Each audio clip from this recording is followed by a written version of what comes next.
This is Josh for WashingtonHollis.com. Reverend Al Sharpton has recently hosted a convention for his National Action Network, and in attendance were Democratic presidential candidates Hillary Clinton, John Edwards, and Barack Obama. And at a time where Al Sharpton's been in the news a lot for his comments over what Don Imus said, I think it's really time to examine the Reverend Al Sharpton a little more. Let's take a look into his past and see some of the things that he's done in his career. I mean, no one ever died from anything that Don Imus said or did, but at least 7 people have died as a result of things that Al Sharpton said or did. And it's just amazing how we seek his attention so much, and the media runs after him to see what he says about how he reacts to any little thing.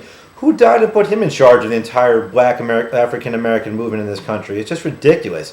And I know that African Americans are a big voting bloc in this country, but for Hillary Clinton and Edwards and Obama to just chase after him, I mean, they would be better off chastising him and challenging the African American community in this country in general and saying, look, he's not for you, he's for himself. He's got a long history of benefiting off of the poor African Americans. He associated himself with predatory lenders that made money off of the African American community, and he just doesn't stand for. He should stand for the goodness in our hearts and not just selectively go after people.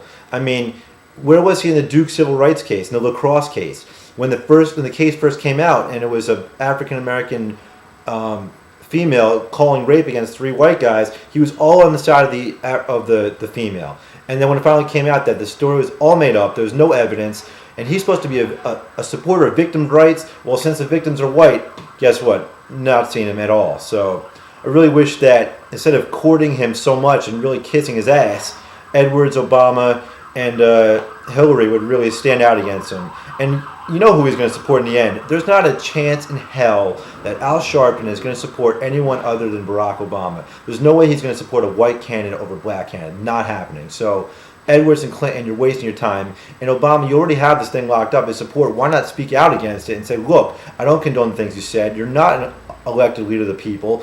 I'm here to be a new role model for African Americans, and I want you to follow my example.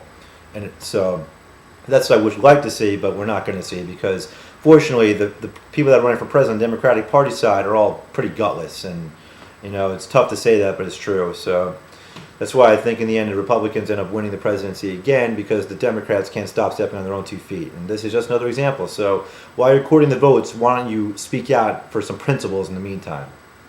This is Josh for WashingtonHollis.com.